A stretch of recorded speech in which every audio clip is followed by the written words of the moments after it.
پرانے زمانے میں ایک بادشاہ تھا۔ اس کے پاس ایک شخص کا آنا جانا تھا۔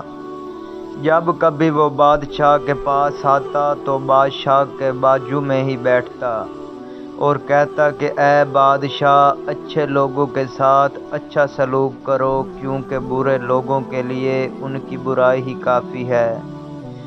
بادشاہ کے دربار میں ایک دوسرا درباری تھا۔ جب اس نے دیکھا کہ یہ تو بادشاہ کو نصیحت کرتا ہے اور بادشاہ بھی اس کی نصیحت کو غور سے سنتے ہیں اور اس کی خوب عزت کرتے ہیں، اس طرح تو بادشاہ کی نگاہ میں اس کا مرتبہ مجھ سے بڑھ جائے گا۔ اس لیے اس کو حسد ہونے لگا اور اس نے ایک چال چلی، بادشاہ کے پاس آیا اور کہنے لگا، جو شخص آپ کے پاس آتا جاتا ہے اور آپ کو نصیحت کرتا رہتا ہے، آپ کو معلوم ہے کہ آپ کے بارے میں اس کا کیا خیال ہے؟ بادشاہ نے کہا، نہیں۔ اس شخص نے کہا، بادشاہ سلامت، وہ تو یہ سمجھتا ہے کہ آپ کے منہ سے بدبو آتی ہے۔ بادشاہ نے کہا، ایسا کیسے ہو سکتا ہے؟ اس نے کہا، آپ اس کو بلائیے، پھر دیکھیے جب وہ آپ کے قریب ہوگا تو وہ اپنی ناک پر ہاتھ رکھ لے گا تاکہ بدبو نہ آ سکے۔ بادشاہ نے کہا، ٹھیک ہے، ذرا اسے بلاؤ۔ وہ پہلے بھاگتا ہوا اس آدمی کے پاس پہنچا اور اس سے کہا، آج میری طرف سے تجھے کھانے کی دعوت ہے۔ پھر اس کو ساتھ لے کر اپنے گھر آیا اور اس کو ایسا کھانا کھلایا جس میں پیاز اور لہسن ملی ہوئی تھی۔ اس کے بعد وہ شخص بادشاہ کے پاس گیا اور اپنی عادت کے مطابق بادشاہ کے پاس بیٹھ گیا اور نصیحت کرنے لگا۔ بادشاہ نے کہا، ذرا قریب آؤ، تو اس نے اپنے منہ پر ہاتھ رکھ لیا تاکہ بادشاہ کو اس کے منہ کی پیاز اور لہسن کی بدبو کا احساس نہ ہو۔ یہ دیکھ کر بادشاہ کو یقین ہو گیا کہ وہ شخص ٹھیک کہہ رہا تھا، واقعی یہ شخص یہی سمجھتا ہے کہ میرے منہ سے بدبو آتی ہے۔ بادشاہ کو بڑا غصہ آیا اور اس نے سزا دینے کا ارادہ کر لیا۔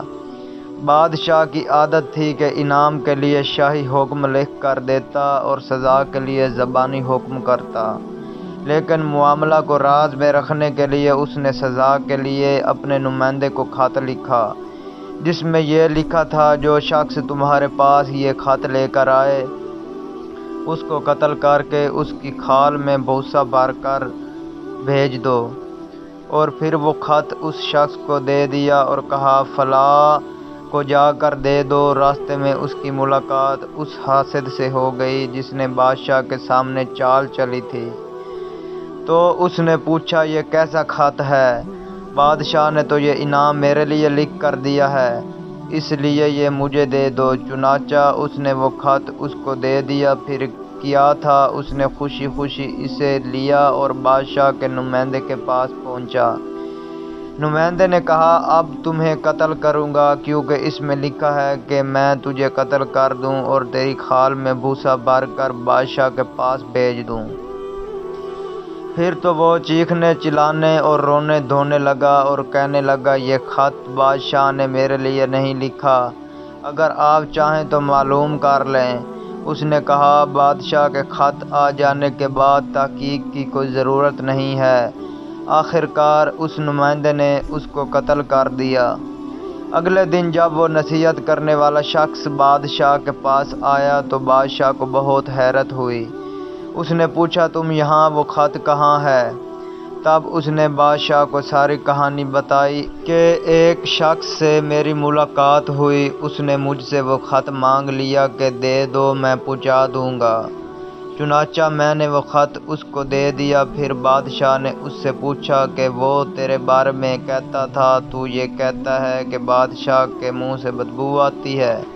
اس نے کہا، نہیں، کس نے کہہ دیا ہے؟ بادشاہ نے کہا، جب میں نے اس دن تجھے قریب آنے کے لیے کہا تھا تو تم نے منہ پر ہاتھ کیوں رکھ لیا تھا؟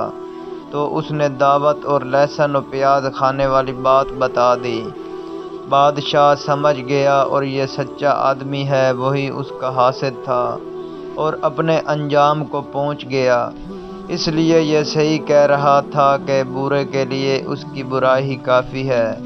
دوستوں، یہ ہے حسد کا انجام، اس لیے کسی سے حسد مت کریں۔ حسد کا مطلب ہے کسی کے عیش و آرام اور بلندی مرتبے کو دیکھ کر جلنا۔ یہ بہت بڑا گناہ ہے، اس لیے اس سے ہمیشہ بچیں۔